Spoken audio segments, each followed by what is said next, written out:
Tonight, we gather with leaders of our community to highlight education as our city's signature vehicle for change, growth, and progress. My name is Brandon Smith, Director of Community Partnerships at LSU, and I am thrilled to welcome you to Education on the Rise. The true measure of a community is its investment into the future, and I think we all agree that our students represent the best of Baton Rouge and the surrounding region. So we look forward to hearing from our leaders, each capable of articulating their individual institution's commitment to access and opportunity, as well as our collective aspirations for a thriving community that we're all proud to call home. Marian Wright Edelman says that education is for improving the lives of others and for leaving your community and world better than you found it. In the years ahead, I hope that we can all look back on tonight's discussion as an important moment in Baton Rouge's pursuit of knowledge and truth. At this time, we would like to thank Baton Rouge Community College and Chancellor Dr. Willie Smith for hosting this event. We also thank Metromorphosis, led by Mr. Raymond Jetson, and the 100 Black men of Metro Baton Rouge for their partnership in developing this important forum. Tonight, the 100 Black men of Metro Baton Rouge is represented by Mr. Grace Godfrey. Finally, we are very thankful to Mayor President Sharon Weston Broome, who has not only partnered to make tonight's event possible, but also championed our collaborative efforts to expand college and career opportunities since LSU, Southern University, Baton Rouge Community College, and the East Baton Rouge Parish School System launched the Capital Area Promise in 2018. So at this time, it gives me great pleasure to introduce to you our leader, Mayor President Sharon Weston Broome, for special remarks.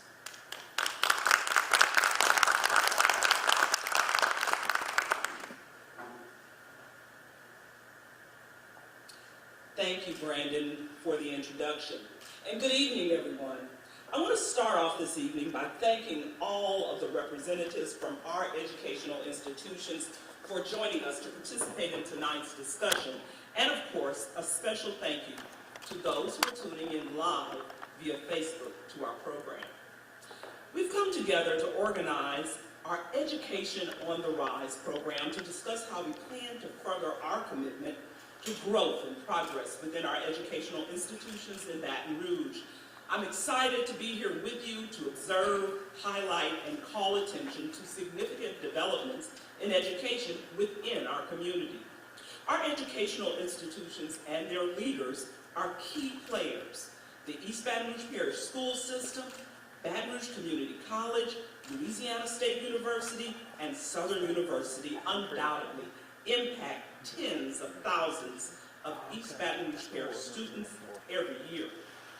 The work each institution is doing truly lays the foundation for the future of our city and parish. As Mayor President of this community, I recognize both the importance and urgency of ensuring the success of these institutions.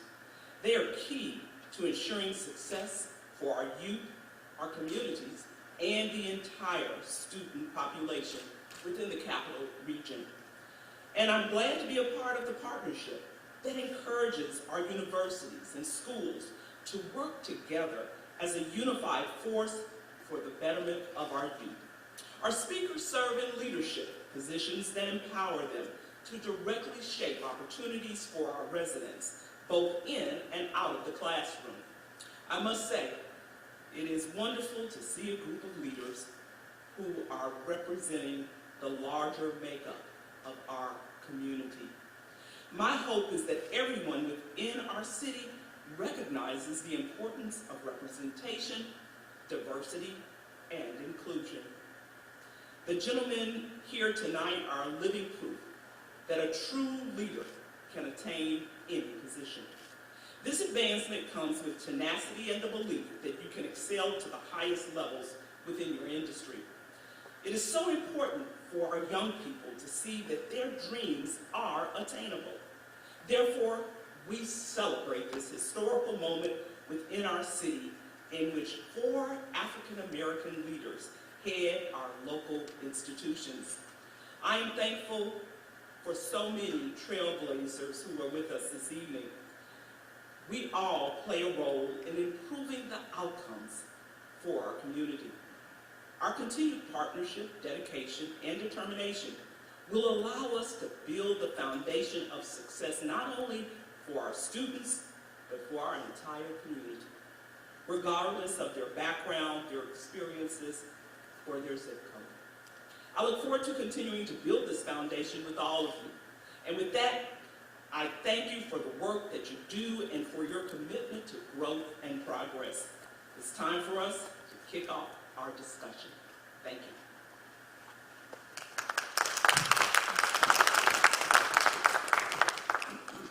And thank you so much for that welcome, Mayor Broome, for ever so eloquently welcoming our audience who are socially distanced with us here tonight.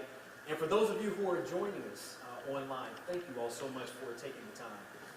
On behalf of my co-moderator, my dear friend and mentor, Mr. Raymond Jetson, I embrace Trey Godfrey, and I welcome you all.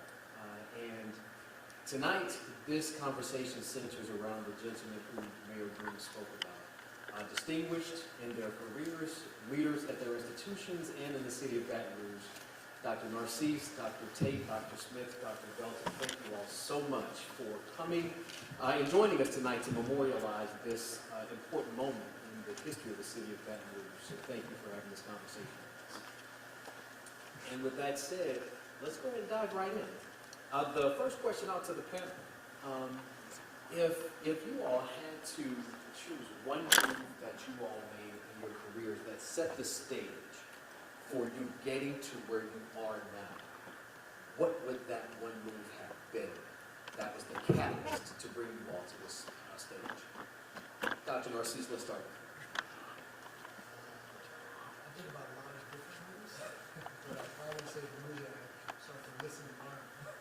That's probably the movie that helped me the most. When you get into doing the job, when you get opportunities, as in my career, I started to get more opportunities. I started to get on first who were doing the job, and started to kind of listen to, just trying to learn what they did in those movies. I used to think a long time ago about the type of schools that I went to, or who I would engage with, networking, and even though those may play some type of factor, but learning to listen and really get the opportunity experiences to be around folks who are doing the real work around education, because I think you meet a lot of different folks who've been in education, but to actually transform and do things that helped me a lot to be where I'm at.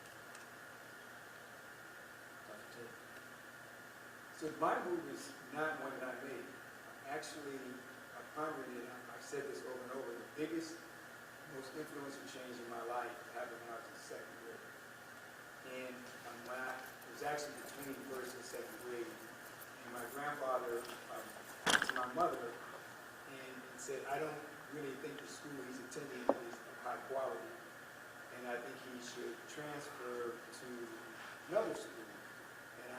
I'm saying this as a big advocate for public education, which he advocated for me to transfer from a public school in Chicago public schools to the largest all-black Catholic school in the United States of America, only 1,000 students at this school.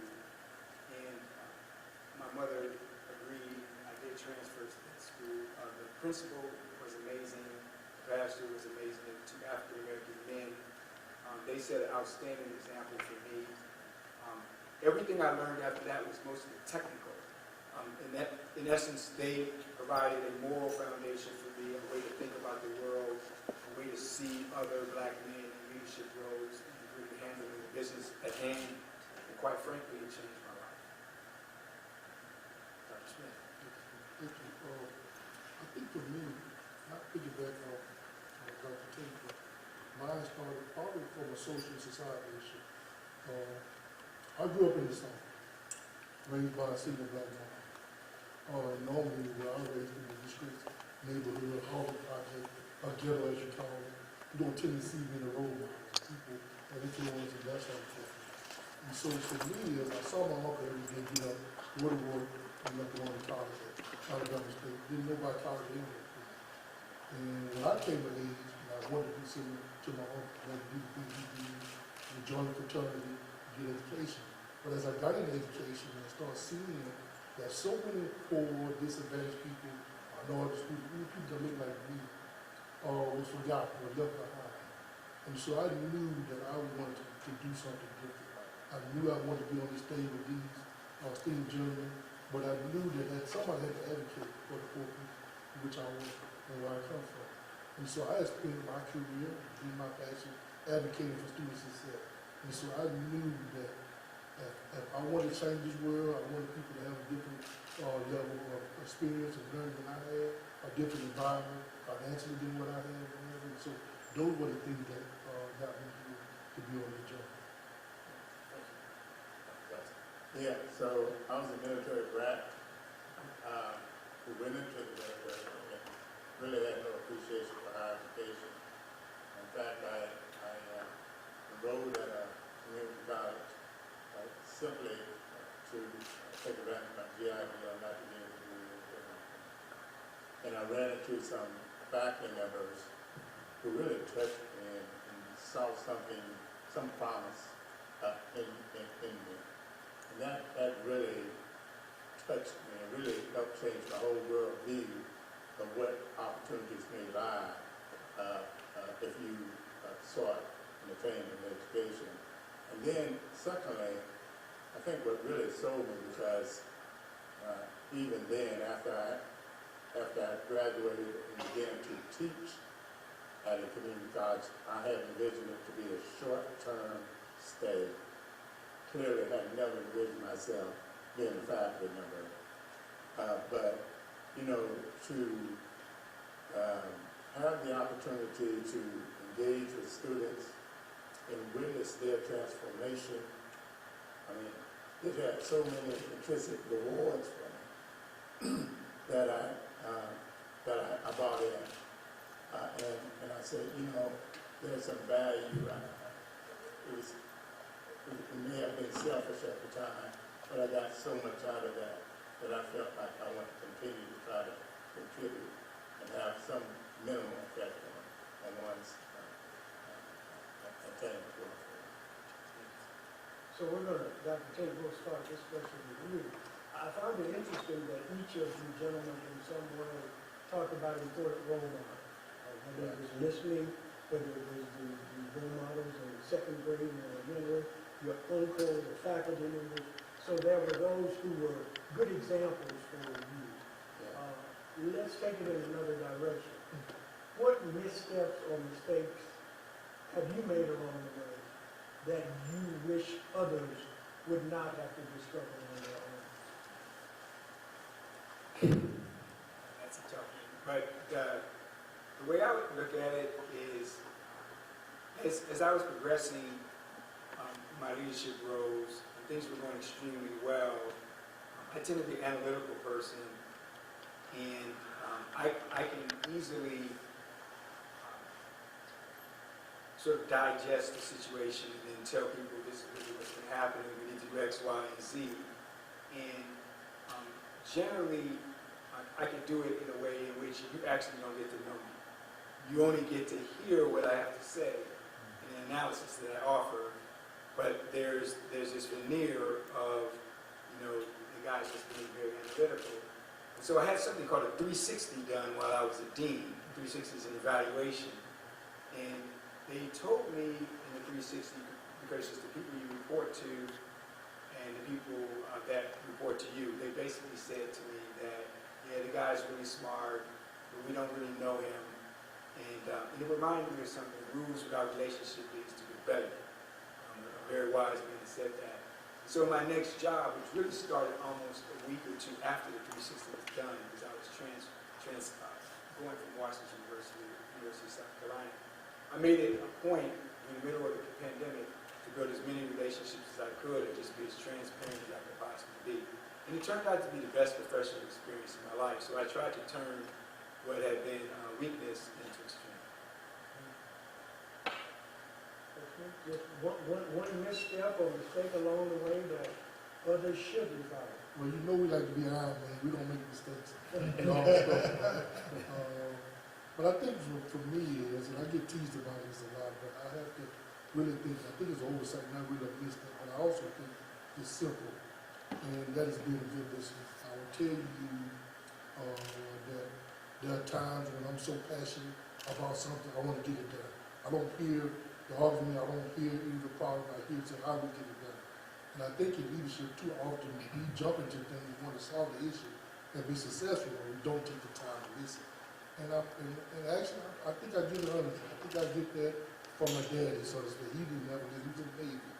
And you couldn't tell him anything, right? And so I already know the answer, but don't want to listen to actual situations. So as simple as it may be about listening, I do think that's the key to progress. We need to be able to understand what our community, what our students, what our legislators, or whomever are trying to tell us that we're not solving and trying to figure it out. If we don't listen, we're not making the same mistakes over and over. I think for me has been trying to make sure I be a better listener, so I can really help you.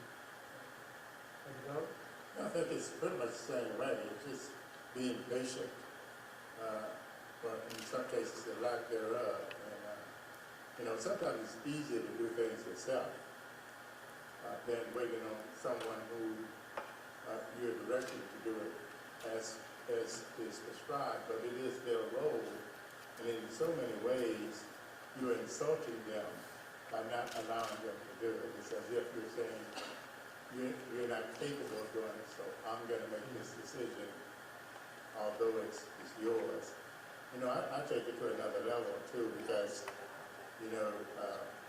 there have been occasions when people would criticize me for not being as spontaneous in making a decision, if you will.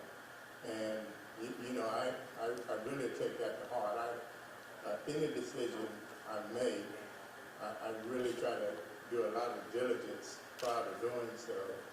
And so there have been occasions when that question has been asked of me, and I said, well, I made a lot of mistakes, both personally and professionally, but I don't regret any, because at the time I made the decision, it was one that I thought was in my best interest or best interest of the campus.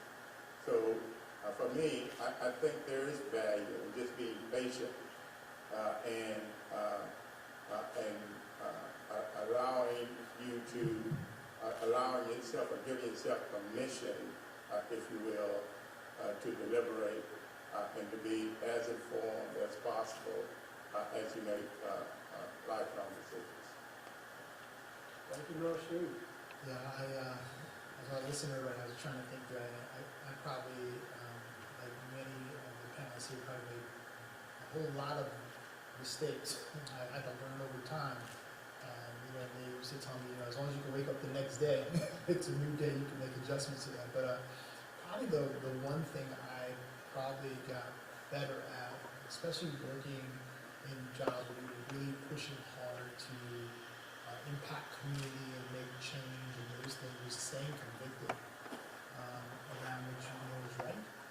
I think I got better at that over time because you get to decisions sometimes and you're trying to figure out how to get from point A to point B. I had a mentor of mine used to call it shepherding legislation through Congress on certain issues, and you have to sometimes figure out how to get that point A to point B. They said, used to tell me, stay convicted, be clear about what you stand for, and if you know it's right, push to try to get to the right in that space. And I think, when you're a younger leader, you get the opportunity, sometimes you can question even if you know it's the right thing to do.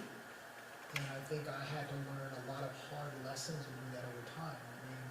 When I finished my doctorate, I was in almost mid to late 20s, going in my 30s, and I had my first opportunity as a principal, and I've always worked, as a principal, I worked in some of the toughest areas in the city. So Pittsburgh was in the Hill District, Pittsburgh Public Schools, and in Boston, I was the head of a turnaround school, the first public high school in the United States. These are all those schools that high poverty rates, crime, everything you could think of. And at that time, I had to keep pushing myself to wake up in the morning and say, hey, we got to get these kids to do better, not only with reading and writing and all these other things, but their livelihoods, because, I could connect to them because I saw myself, I grew up in the same type of community, and I had to stay convicted that, like, these kids can actually do it. And, you run into folks who, doubt everything around why the child can't do well. And so I had to really stay convicted, and I think that over time, I think the tougher the issues came, I got better at that. I wish I could say I had it coming out the gate, but I think it helped me tremendously when I got to the next level of leadership. I had more opportunities. I said, okay, now I got to be clear about what I need to do around that, and understand my context. I think I heard my colleagues say, understand my context, they knew that. And I think, if I could tell anybody to learn from my lesson, don't lose your conviction in the process. Stay pretty clear about what you believe in, because you look at yourself in the mirror every day. I think I remember a superintendent that said to me one time, sometimes you got to look at the mirror and figure out how to turn the mirror into a window so you can lead people through it. And so that stayed with me every time. Trey, before you ask the next question, I just really want to lift up what we heard, because I think that there are important principles, not only for leadership, but life. Transparency, being an active listener, understanding the need for patience and thoughtful deliberation, and being convicted and holding on to your conviction even in the midst of challenge. Thank you, Jim. I'm glad you did lift up that point, and I wish that I had my notebook with me to take notes from these gentlemen right now, because there is some wisdom coming from this stage. Thank all of you for joining us, some of you live and the rest of us online, for this conversation, Education on the Rise. You all run institutions whose missions it is to uplift, to educate young people, to mold minds, to create future leaders. And that's East Baton Rouge Parish School System, the flagship LSU, that's Baton Rouge Community College, and that's Southern University. So, Dr. Bell, let's start with you on this one. We are at a critical juncture in the history of our country and, quite frankly, within our community. In your roles as shapers of thought of young people, what do you all see as the most critical issues, the most critical changes that need to happen in order to prepare our young people for the next step in their lives and to become leaders of our society? That's a very good question. Well, I think we have to be very deliberate on celebrating our diversity and really leveraging our influence to touch more individuals. In many cases, some can describe us as working within silos within our community, and we try to challenge ourselves to, blur the boundaries between the university and the community. We need to infuse ourselves even more so into these communities, such that we have the opportunity of touching young men and women. I firmly believe that, without education, you are in effect in prison, particularly as individuals have to navigate, this technological era. And so it's incumbent, I think, on us to find ways of being able to engage in activities that enlighten and impress on our young men and women how to take next steps that would ultimately forge for them, bright futures. So when I think about 100 black men, metamorphosis, mean, that's why those type of organizations, or your organizations, are so important as you engage in mentorship opportunities and things of that nature. Some of us have not responded to the call of doing what you're doing every weekend, on week evenings. But I think it's imperative that for us to shape this new generation of young people, we're going to have to find ways of engaging with them first and foremost. And upon doing so, listening twos that ultimately enable us to shape and define them as they travel through life. Dr. Narcisse, shaping the minds and the hearts of young people in a critical time in our country and our community. Yeah, I mean, I think, as Bob said the best, we have to keep our kids, our students, connected to our community in the process. I also think we have to make children's dreams closer to them. I think everyone else is sitting here, somehow someone helped to lead us to get these dreams. I do think children see the dreams too far. And the reason I'm excited about programs like Broome or industry-based certifications is because, to me, the achievement gap is an economic gap. And I learned that like many folks is when you can economically help your family, there's possibilities are looked at in a very different way. And a part of that process also opens other doors of learning for you as well.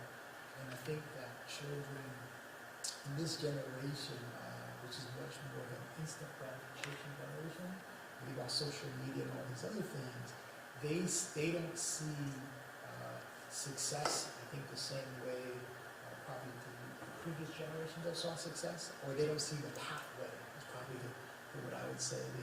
They see the pathway much longer. If I'm going to go get a doctorate, that's a far-reaching thing. If I'm going to be able to make $70,000, $80,000, that might be a hard thing. So trying to help them understand what that is and how you bring those dreams closer, I think is the big goal I always try to think of is access and opportunity and mentorship and opportunities to lead them through that. I think all of those are a combination of shaping children to get to where they need to be. And if you don't set up a structural system for them to do that, I think they get lost in the process. We have, from my perspective, too many children that get lost in that space between trying to be able to make a decision about what they want to do and also see that they have the potential. And I think for me, if I did have a mentor or somebody that pushed on me to teach me on guiding the ways of life, and I didn't listen, because I wasn't always a listener. I thought, if you're looking at I had braids in my hair, baggy jeans, Timberland boots, and I was catching a 6 train in New York City with a Walkman. I know they don't know what a Walkman is these days. I was a very different type of student, right? But I was fortunate because I had my mom who was my mom goes to church, and they knew people like fraternities, like I went to mentorship for outfitters or Kappas, and they were just trying to get me around people that dressed in suits and looked a particular way. I mean, that was what they thought education was. Forget the 2 + 2 = 4. They just felt like if you get that, then that will help you connect into those spaces. And that helped me at that time. But I think this generation doesn't see it that way. Right? They want the here and now approach. And so I think that we have to help them get access in a very particular way, and also let them appreciate the experience and the journey of getting there. I think it's not only, I think kids are much more confident than a long time ago. I think the confidence, I don't think, is the issue. I think is getting them to feel like they can actually get success in something is a space that we have to work with. Very good. Dr. Smith.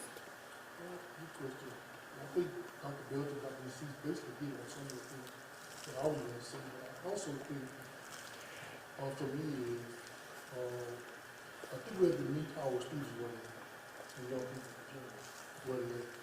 You know, how often you use the phrase, don't let the student time fool you. What I meant by that is that I've been through the struggle that they had. I've been through setbacks, disappointments, things I made mistakes on, things I wish I could change. And I think that young people are hungry for people to believe in them. I think they're still experiencing things in our country, let's call it for what it is, not being inclusive, the skin color, the environment they live in. People look down on those individuals. And I look at myself, what people saying about me when I was there, the same thing. And so I share with young people that although they're going to go through adversity, even though I'm wearing a suit and tie and may drive a decent car, at the end of the day, they can achieve that too, but you got to believe in it. And our young people are home for folks who want to respect it. So you don't talk about having a walkie-talkie. I don't think I can afford one of those and all the growing up. But at the end of the day, young people want to know that you invested in them for their success. They want somebody who's going to be real with them, not fake with them, telling the truth. In other words, we need to carry ourselves in such that, hey, we know that you may not want to dress in a suit and tie. We know that you may not want to get up to take a file or take this exam or come to class. But in order to be successful, in order to do the things that you want to do, you're going to do some things that you're uncomfortable with. And when you start mentoring young men and young women and go that way, you have a better chance of them being cooperative and working with you. And I think we have to show ourselves and lend ourselves for it. It's not about the state of my office or the institution I serve. It's the value I provide back to them to make sure they can be at this stage, they'll be at this point, and that I care about their well-being. That's the culture I want to base at BRCC. That's the culture I want to base in my community. And one thing I want to say is that years ago, I was part of this organization in the community where we surveyed elementary students, and we surveyed the faculty and staff as well. And we surveyed the students who had came from neglected and impoverished communities. And so we surveyed the faculty and staff. The first thing that came out that was a glowing result was they didn't think the student can be anything. They weren't going to be about anything. They come from a poor community. They weren't going to be successful. So we surveyed the students. They had the exact opposite. I want to be a doctor, a lawyer, a judge, a community actor, you name it. But yet the student had the well-being, but our staff and faculty did not at the time. And that was a wrong. That was a disconnect there. And so we had to be engaged, as Dr. Becker pointed out. We had to show those folks that we want them to succeed, and we have to be meaningful to say we want to do right thing. I love that. I love that. Shaping the hearts and minds of leaders, stepping into their own after they leave your campus. Well, what are your thoughts on that, Dr. Taylor? Well, my colleagues have articulated in succinct fashion what I would call the social-emotional space where you have high hope, high expectation environments. They go together. When you have high hope, high expectation environments, that's what people are generally successful in the matter. I take a different spin. I agree with it 100%, but I'm just going to add my one other take. We find ourselves, and we live in ages. So there was the agrarian age, and we still have that. You know, farms are still very important. You and I work in organizations where, you know, the agriculture part of what we do is extremely important. We went from that to an industrial age, and after World War II it was the age of physics, and almost all the advances are because of physics. Then we went into an information and digital age. We're currently in the age of biology and the digital age. You haven't noticed we're in a pandemic. We got a vaccine in less than 1 year because mRNA technology existed, and folks put money into it, and in 1 year's time, bang, in the age of biology, there's a solution for some of the problems we deal with, right? And Robert Moses recently passed away, the civil rights leader. He argued very carefully that the voting rights issue and math and science as the civil rights were aligned. And I firmly believe that math and science, you could add technology, all integrated together, are ways of identity. They're identities. And either you identify with that or you don't. And if you don't identify with it, unfortunately, I'm concerned that young people are not going to actually be able to take advantage of the opportunities and the pathways we create. Fundamentally, in my opinion, I'll use my own experience. When I was in 5th grade, I had 3 math and science classes. I went to school all year round. And it's not an accident when you can go off and get an undergraduate degree in mathematics. It's not an accident when you can go get a PhD in mathematics education. There was a design, fundamentally, that allowed for that to happen You take advantage of the design, the pathway, and you can proceed and engage in this age of biology. And I think that's the thing that I want to impress upon people. We design these opportunities. We create them. Now, of course, it's ours to offer and people's to accept, but we have to deal with the social emotional part to get them to do it. And I really believe that Robert Rose is correct. In the American South, math and science is the foundational rights issue at the time. Artificial intelligence, all these things that are invisible to us, somebody's designing these things and they're influencing how people think day to day. If you don't even understand that, literally, how can you be a citizen and effective in our time? I just don't think it's possible. So I'm really passionate about the STEM part of what we have to do in our pathways, even if you're not actually going to become a nurse or an engineer, but just understanding that that's how society is framed and organized. You can't even understand how voting is organized in our society. It's a mathematical activity. And so I'm deeply committed to that as part of just identity formation. That's part of who we are, just do that. We're all neurologically wired to do that. You just have to take advantage of that neurological wiring. Wow. And that is an interesting segue to the next question, which is about the capillary promise, which is about your respective institutions creating pathways.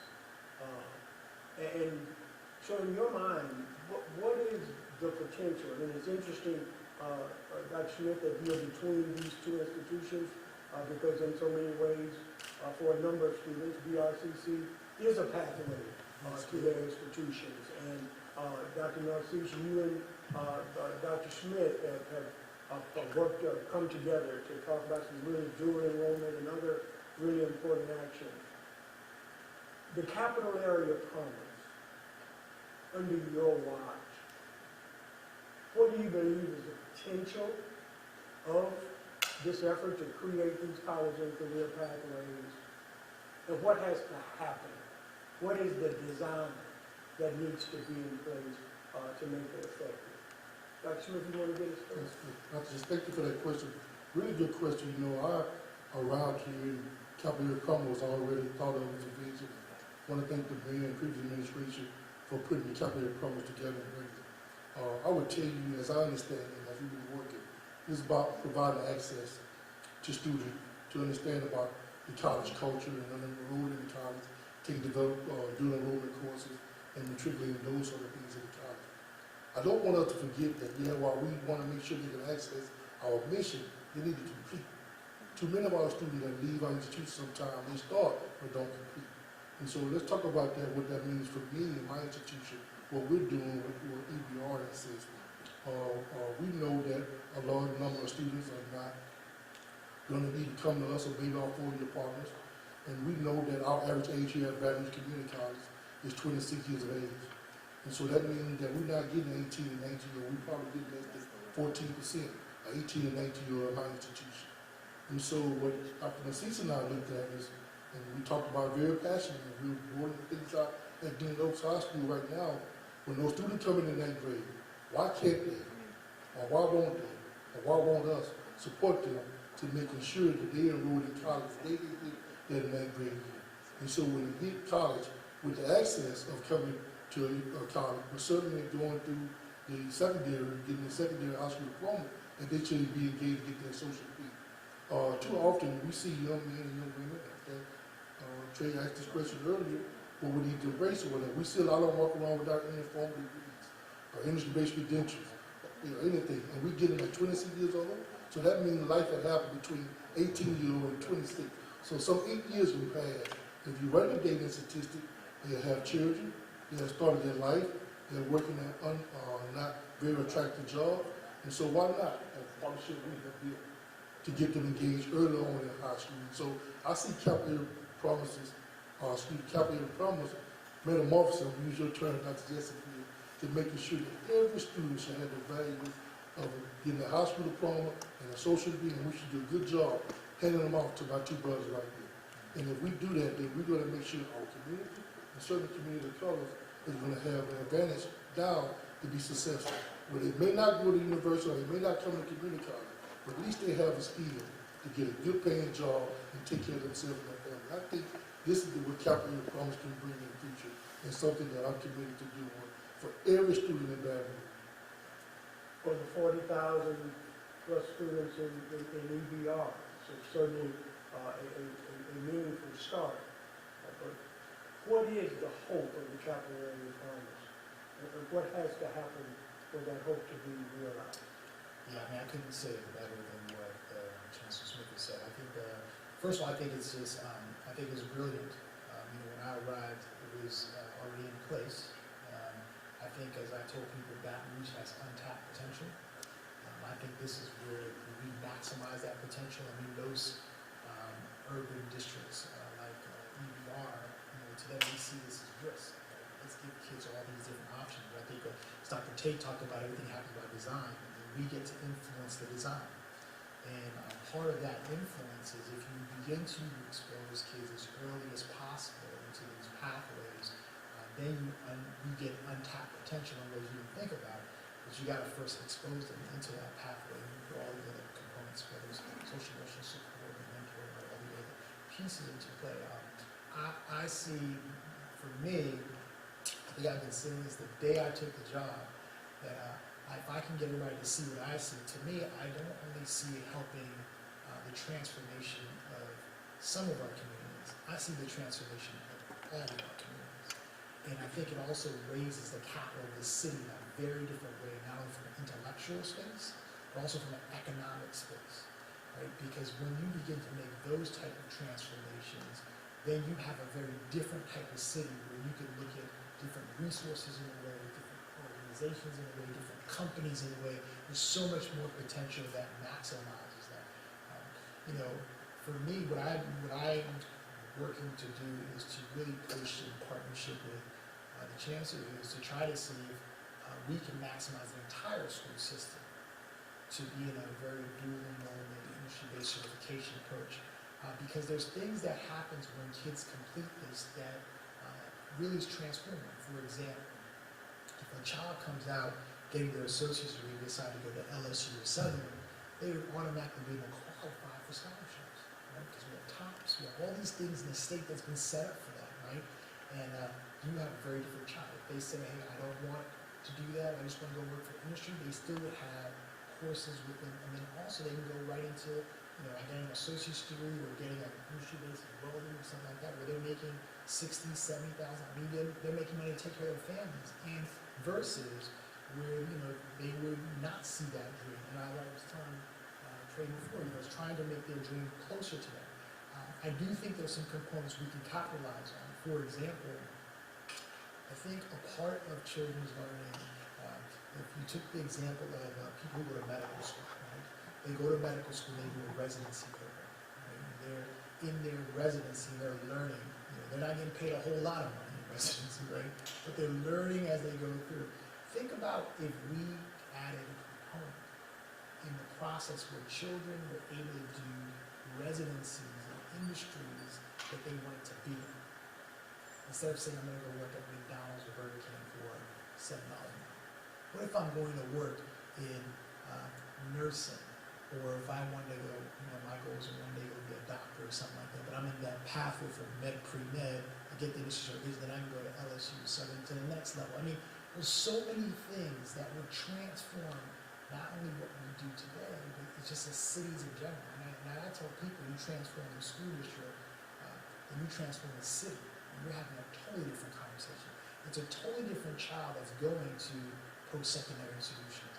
A totally different child that's talking about schooling in a very different way.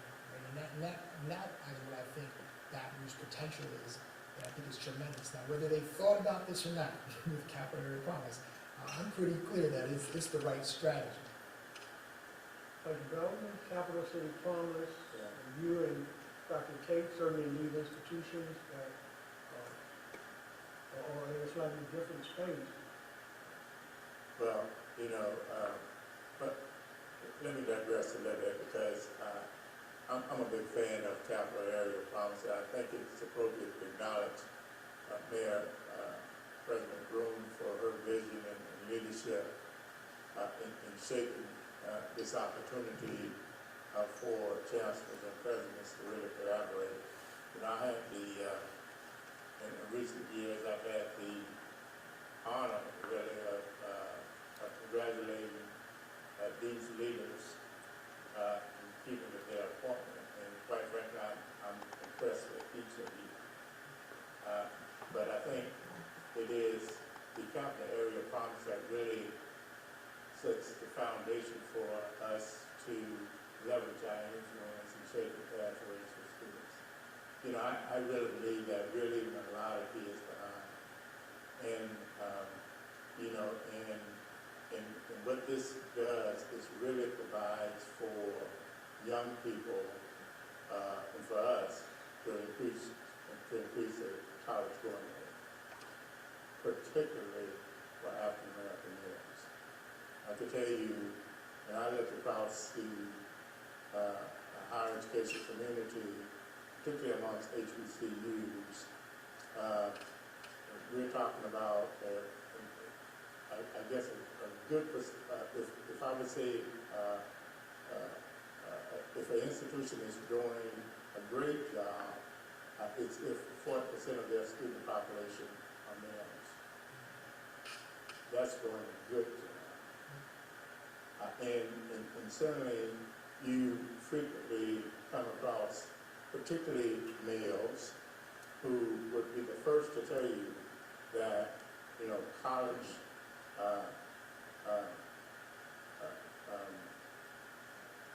college is not one of the options. They don't even consider college as an option. And I said, well, how do you know? Have you ever been to college? Do you have a sister or brother who's been? How do you know that college is not right for you? But it's not even a consideration. And so it's relative, and it's important that we touch these students as early as possible. And with, you know, the high stakes testing, in many ways, institutions of higher education has not been able to engage with high schools as they did in years past.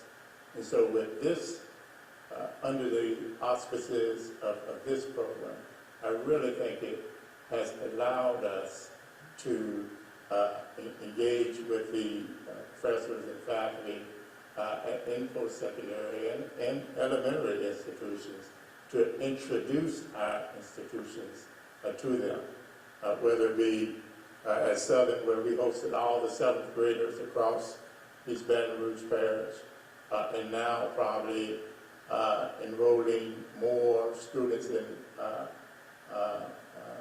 through dual enrollment than any other institution. It's, as I said before, and I don't want to be redundant, but it's a way for us to touch them at a point that potentially will influence them to continue their education at one of our institutions. Thank you very much. President Tate, you bring the freshest set of eyes and perspective to this. What do you believe is the potential of the capillary promise? And what has to happen to make that realized? So you know I'm a big data guy, obviously. So to me, first of all, it has great potential, and it's being realized. If we were going to optimize it, I think that there are some things we should think through. You control time, quality, and design. And design is nothing but time and quality factors put together. Right? So we look at one of the metrics. One of them said we want to change ACT scores. Well, I'm not going to parse that out, but I do want to mention a couple things about the ACT and what's on there. There's a math section, there's a science section, there's a section that's kind of like reading and comprehension. Okay, so let's just talk about reading, math, and science. Let's talk about reading and math, science and math first. If you dissect those problems, they all are organized around the central notion of proportional reasoning. I'm being specific here today because most programs like this fail because they don't design backwards. If proportional reasoning is the foundational way of scoring high on the ACT, it's also the foundational way to become a nurse. It's also the foundational way to become a doctor. It's the foundational way to become a carpenter. It's the foundational way to do any job that you see in the top 50 jobs that exist right now in any metric. Anywhere you go, somehow you're going to have to be able to do proportional reasoning. Proportional reasoning is foundational to everything we're doing. And then you add on, can I read at a certain level? So if I can do proportional reasoning, and I read at a certain level, college attainment is right there for me. But we spend a lot of time on things that are outside of that. And I say, if you're going to have a design that's going to win. And the thing about it is, it starts in kindergarten, and it goes all the way through until we get to you here, and you're going to have all these, they're going to call them college algebra courses. You know, you probably spend a ton of money on that, right? And in those classes, all they're trying to do is teach proportional reasoning, which should have been taught in K-8. And if we did it really well, they would conceptualize it, and they could come to Southern, and they could come to you, they could come to us, and they would be very successful in any major they wanted. There would be no boundaries. Remember I told you in 5th grade, I had 3 math and science classes. Do you know what we did? Proportional reasoning. Over and over again in the many ways that it manifests itself. And it's really the foundation of algebra, geometry, trigonometry, all these ideas that manifest themselves in the world of work.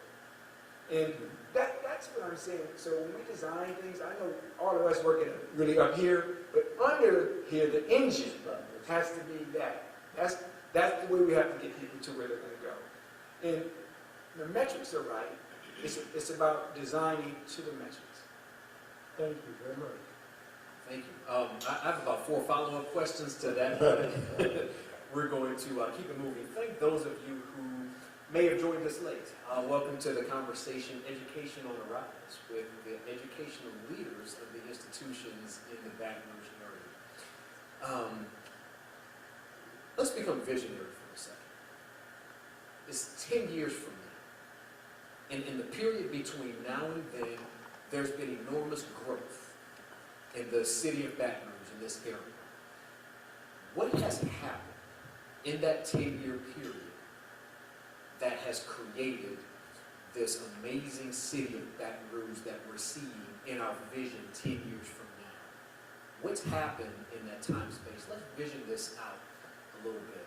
Dr. Tate, let's start with you. Baton Rouge is absolutely thriving. How did that happen from the space we're at today? The combination of university/economic development to build out hubs where academic work, discovery, and jobs are manifesting themselves, great K-12 education, embedded in that, the people indigenous to the community, it's not done on a gentrification basis, but done on the basis that we're going to actually create opportunity for people who live here, growing it out, generally aligned with the highways, because highways you have to get in and out of them, so you're going to build out those spaces. We'll take biotech as one hub. When you take a Pennington, or some work that's happening, dealing with agriculture in Southern, and you build out biotech and technology-related activities. You have K-12 schooling right by it. You have the highway. You let that flourish and grow. You become attractive. You market that. You have nodes like that all over town. But the key is that there's access for people indigenous to the community, and not just bringing people in or just attracted to it for gentrification purposes. If you can do that at scale, in 10 years, you will see a very significant impact. That is really interesting. My employer just finished a 5-year strategic plan process, and I feel like we've kind of been thumbing through the pages of it. Creating opportunities for the population of Baton Rouge, life sciences, and collaborations between industry and K-12 education are all staples within that plan. Thank you so much for that thought. President Belton, over to you. Yeah, well, very similarly, the pillars to which we stand on are 3, teaching and learning, research and innovation, and fulfilling our public agenda. My son, several years ago, he attended an HBCU, and he asked me a question. He would always travel with the football team, and as he did so, he observed that many of these institutions were in let's say, depressed communities, if you will. And he asked me why was that? And I began that dialogue, speaking of Brown versus Board of It, and I stopped in my tracks and I said, well, quite frankly, this is where these institutions need to be, right in the heart of these communities. And even more so, we need to position ourselves to lead economic development in these communities. We ought to be, shame on us if we're not. And I think that's what our role is. It certainly aligns with our values that, again, we need to blur, these boundaries between the university and communities, and be conveners and provide the technical assistance for, small businesses and help spur these economic curves that ultimately will enrich the entire community, if not the state. So I just think that that's a central role of institutions like LSU and so. Thank you. Dr. Smith, Baton Rouge is thriving 10 years from now. What's happened in the interim to make that happen? We like you two gentlemen already on some issues. You couldn't get rid of that question now, right? I said, they already got it figured out. Good question again. I would say in 10 years, in this economic development and workforce development issue, if we haven't done anything else, that we have prepared our young people, our community, and this state, that our learners can be self-taught. What I mean by that, we have seen a great disruption, positive and negative with COVID-19. Good scramble to put things together, be able to serve student at home scramble to be able to do some things with them. But we have to be able to make sure our students can think critically, but also to be self-directed in that way. Right now, the workforce development world, just an industry just yesterday, there's no cars on many of the lot because we're waiting on a chip from China. And that means that our students don't get hired when they graduate because they don't need technicians. And so we don't get in the front of thinking critically, but certainly digital upskilling, but also making sure that our students can be self-directed and engage in growing business and creating business, and our industry and business partners understand this, then we don't look beyond and say we missed a golden opportunity. Right now is an opportunity for us to seize the moment and do some things different. And everybody hate the word change, right? I'm not a fan of that sometimes, but we have to change to get better. And so I think we're at a point now, which I do with my sons, teaching them to be self-directed. Don't wait on 4 of us, on you two gentlemen, we need to be engaged themselves on how to figure these things out. And for the most part, many of our students and community do that. But for Baton Rouge to be better, that's going to be the key, that we got people who can think critically, who can be self-directed and find the information, but also in solving some of our business industry problems on filling the gap on those things that are needed out there based on digital upskilling. To keep upskilling because of the technology. Things are going to change now. The President, Dr. Tate, talked about artificial intelligence. Technology is changing every day. And he talked about proportional reason, and that's what proportional reason we're going to have to figure out sooner than later, that if you're going to enroll in any of our institutions, even our secondary institution, you're going to be some self-directed, that you're going to take the initiative to be engaged, to be successful, and to be able to think your way through the problem that we're going to face tomorrow. And if we don't leave anything, I hope that we leave that our community can do some things for themselves and in a proper fashion. So in addition to high levels of academia, I can tell you have athletics in your background because you say that like a coach. And I'm about fired up right now. Dr. Narcisse, I've heard you give speeches before that sound a lot to me like economic development speeches, as much as they do from a leader of a K-12 system. In 10 years, we're thriving. How did it happen? So first thing I would say is when we thrive in 10 years, because I think that that's going to happen in Baton Rouge with the work we're going to be doing.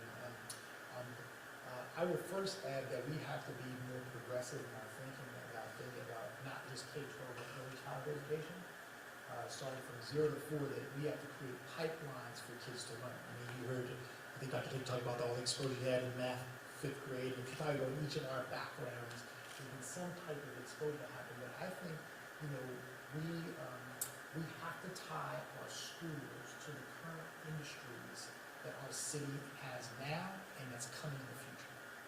And I think innovation comes out of that, in a lot of different forms in that process as we're developing kids learning. I mean, one of the challenges that I guess the argument I made when I got here was I didn't always see the career pipeline path.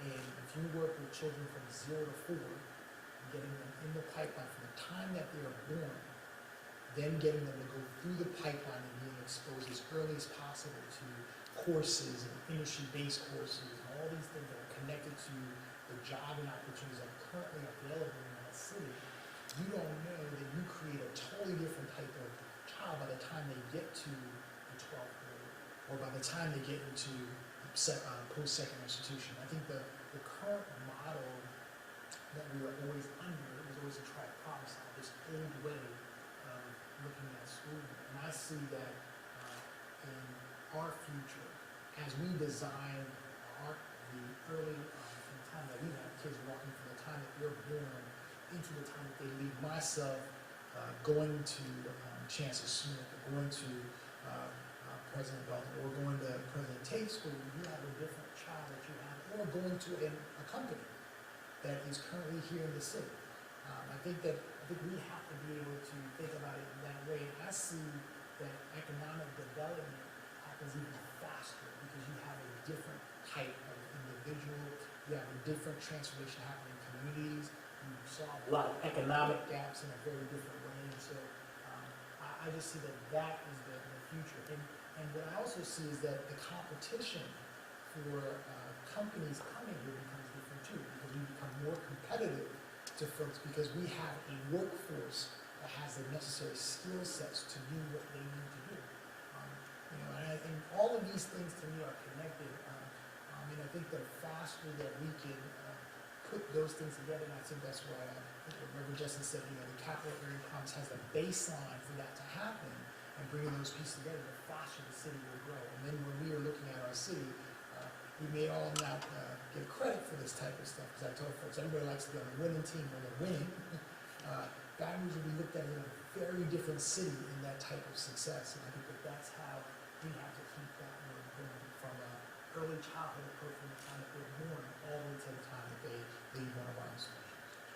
So, gentlemen, there is one final question now that I want to ask you, but before doing so, I just want to share with those who are watching that each of the gentlemen who are on the stage have been vaccinated, were all wearing masks, but only after being assured that we were appropriately spaced did we remove our masks.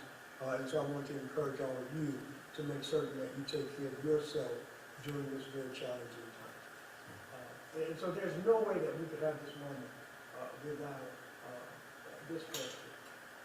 You are all four just eminently accomplished African American men who have excelled in the education arena.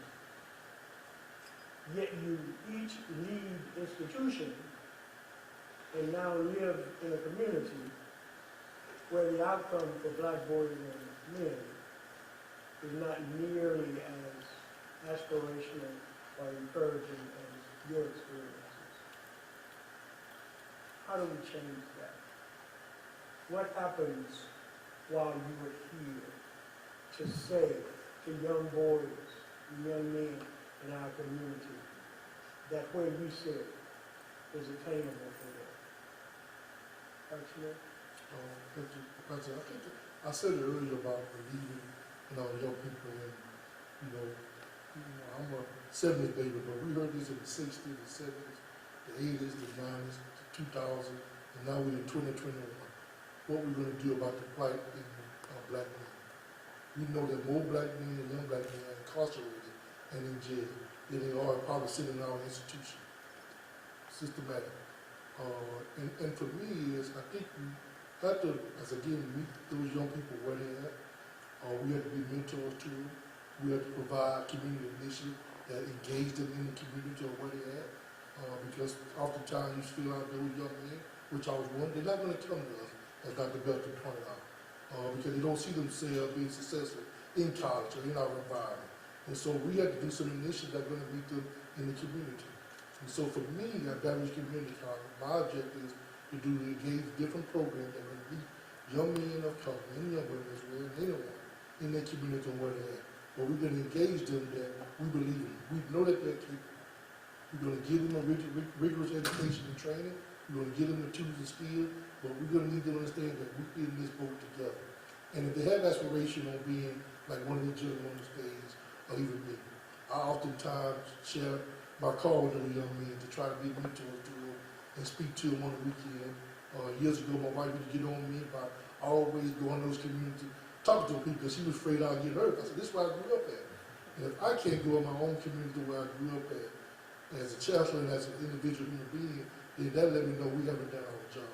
And systematic over the years in the past, this is a systematic society problem that we must address.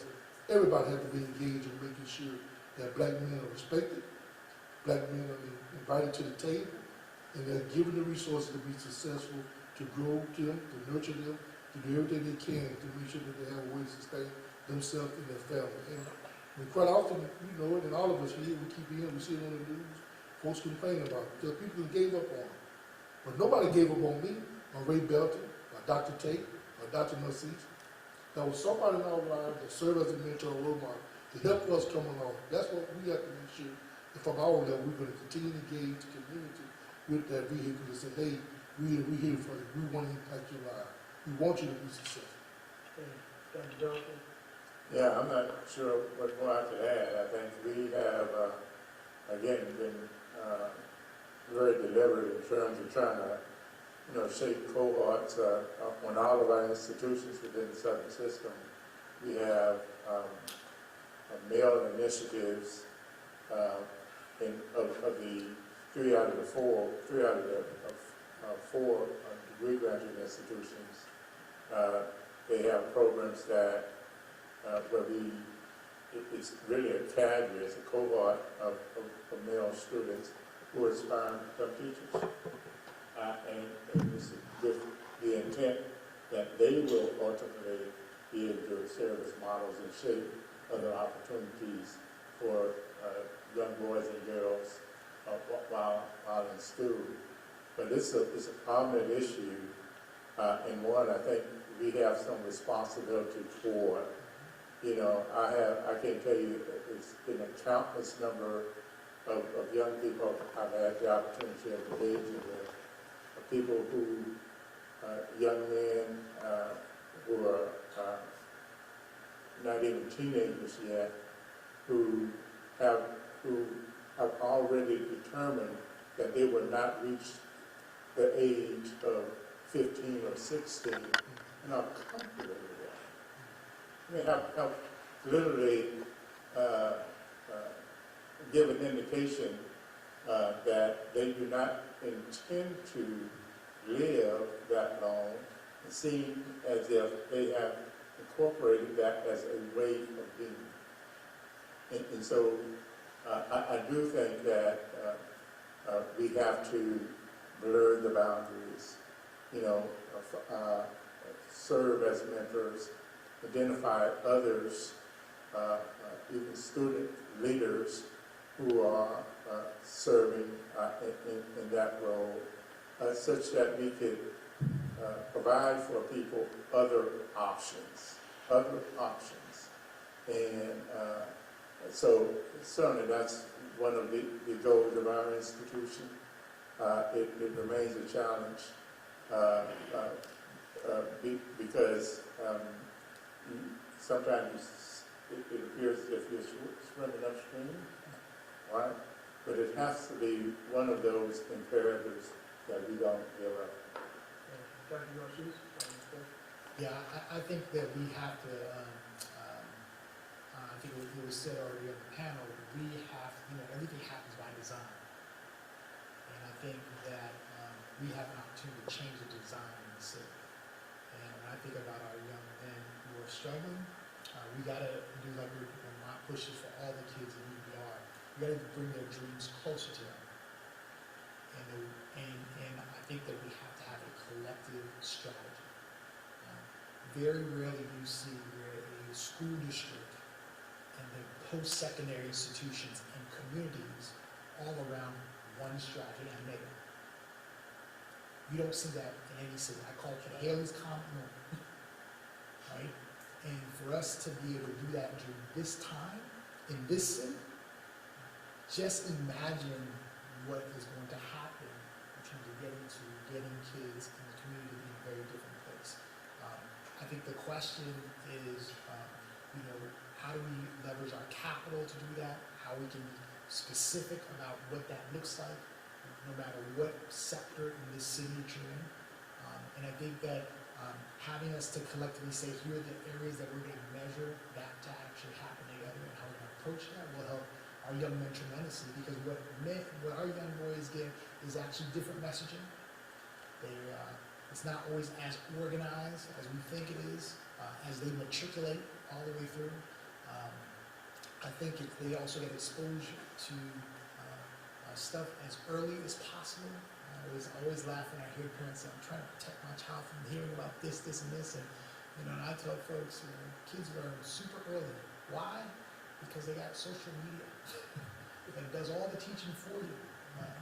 And there's so many other factors, but if we are able to do it in a particular way and design for kids, our young boys or young ladies to be able to get through that pipeline that way, it's not by accident. HBCUs haven't just been successful by accident. Right? If you look at higher post-secondary institutions, I can remember sitting in grad school next to everyone who sat with me that was a person of color. They went to somewhere in HBCU somewhere, right? It's not by design, these things, by accident these things are happening. So I just think that we have to really think through what does that look like and how do we take this particular moment to shape that approach so we can accelerate kids to have opportunities. President Tate, the final words of the night are yours. Yeah, this is the question I've been talking about with people for probably 35 years of my life. The society is organized in a very fascinating way. We're talking about black boys right now who mostly are in what I would call a sports regime. From the time that they're born through the time that they go through the trip they would do in K-12, largely they're identified based upon their physical prowess, their ability to run or catch or throw. Those individuals are identified as talented, no matter how well they might perform in school. And we have a tremendously powerful sports regime in the United States of America. It is a public-private partnership that invests at scale in the advancement of people's physical prowess. I know I was a part of it. I played sports. I was a coach. I love it. It's great if you're in it and it's working for you. What we don't have in the United States of America at scale, city by city, including this one, other than this promise, is what I would call a brain regime, where we invest in public-private partnerships to protect and nurture the brain of individuals from prenatal to the time they're in parish, from neurons to neighborhoods. We simply don't do that, largely because the time horizon is too great. In a sports regime, if you can run or jump or swim or whatever it is, I can see your talent immediately and put it to use. But if I see your brain, young, prenatal, I can't even see you actually, then you're born, I don't know what your talent is.